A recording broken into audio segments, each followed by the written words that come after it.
Why did the taco say grace? Because it knew it was truly blessed.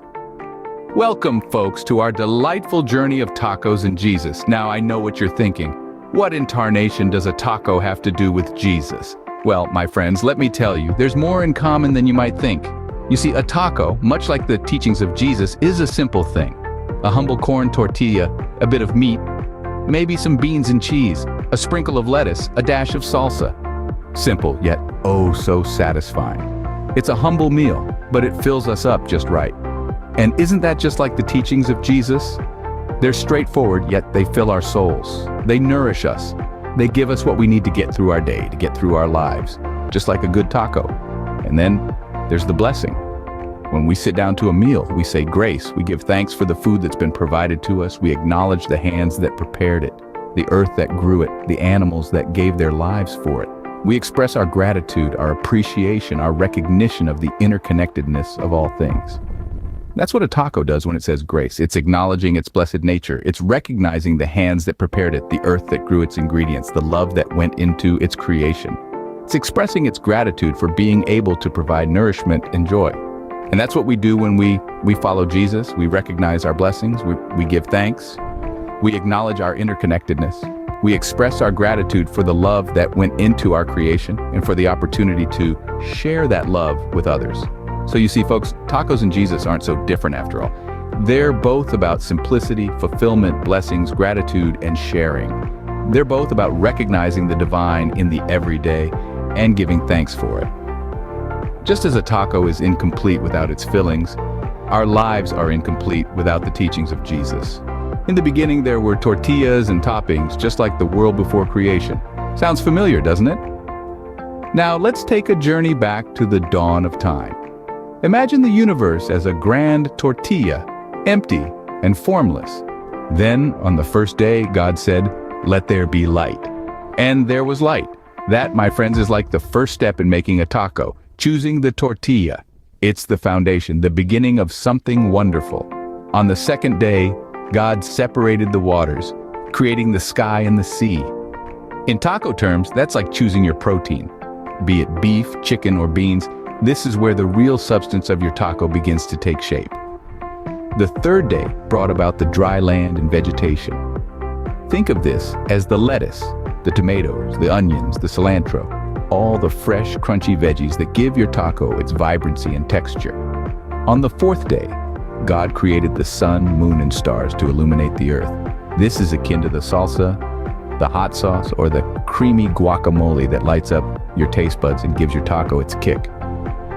The fifth day saw the creation of all the birds and sea creatures, which could be compared to adding cheese to your taco. It's that extra, delightful touch that really makes everything come alive. On the sixth day, God created the land animals and human beings. In taco world, this is like the final touch of garnish, the squeeze of lime or sprinkle of salt that completes the masterpiece.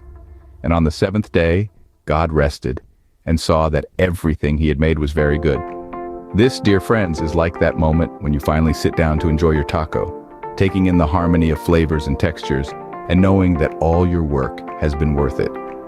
And so, just like the world, a taco is not just a sum of its parts, but a delightful whole.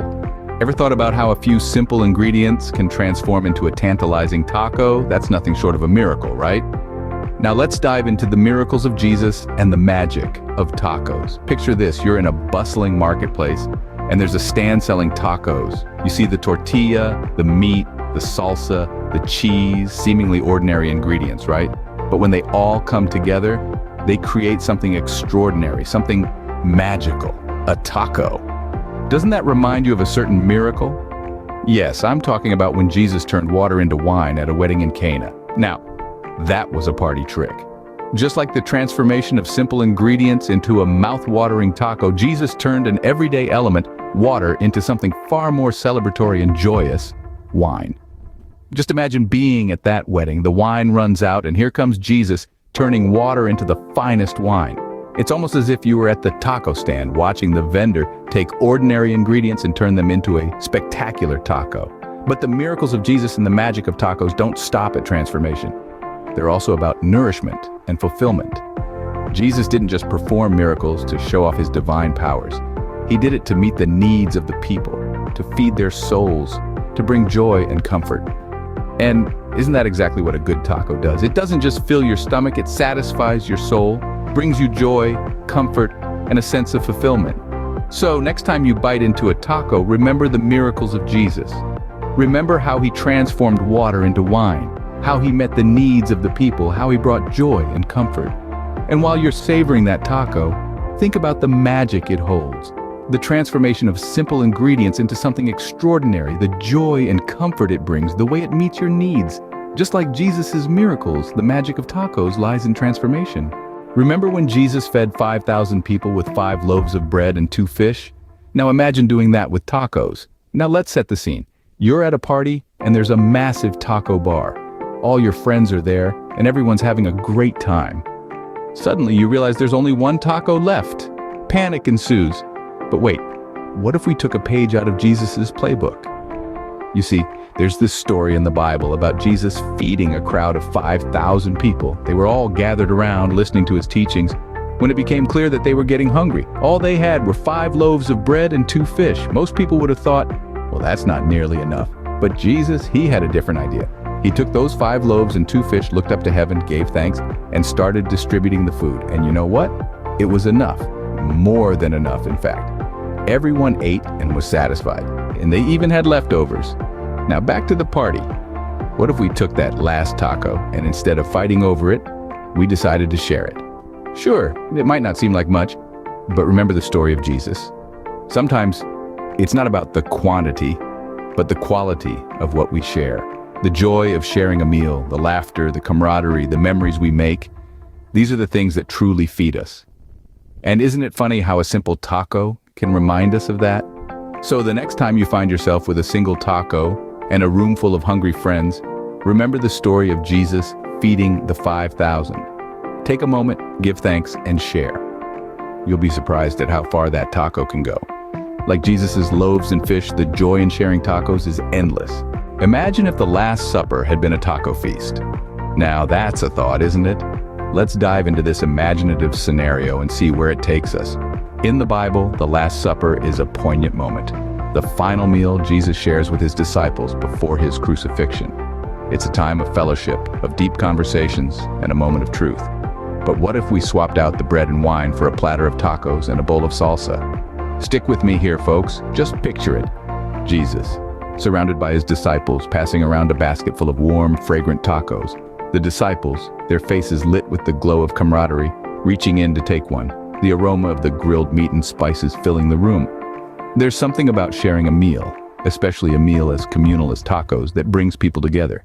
It's not just about eating, it's about connecting, sharing stories, laughing together, and creating memories. The act of breaking bread, or in this case, breaking tacos, is significant in itself. It represents unity, togetherness, and a shared experience. It's a ritual of sorts, a way of connecting with each other on a deeper level. Much like the teachings of Jesus, it's about love and compassion, about giving and receiving, about being there for each other. The Last Supper, a solemn and sacred event taking on a lighthearted twist with the introduction of tacos, isn't as far-fetched as it seems. After all, both tacos and the teachings of Jesus are about bringing people together, about creating a sense of community, about sharing and caring. So the next time you have a taco, remember it's not just a meal, it's an experience. Much like the teachings of Jesus. It's about connection, fellowship, and love. It's about sharing a moment, a meal, a memory. So take a bite, savor the flavors, and let the experience of the Last Supper or the last taco fill your heart with joy and your belly with satisfaction. Thanks for watching. If you enjoyed this video, please like, subscribe, and share it with your friends. Leave a comment below with your thoughts. And don't forget to check out our other content. See you next time.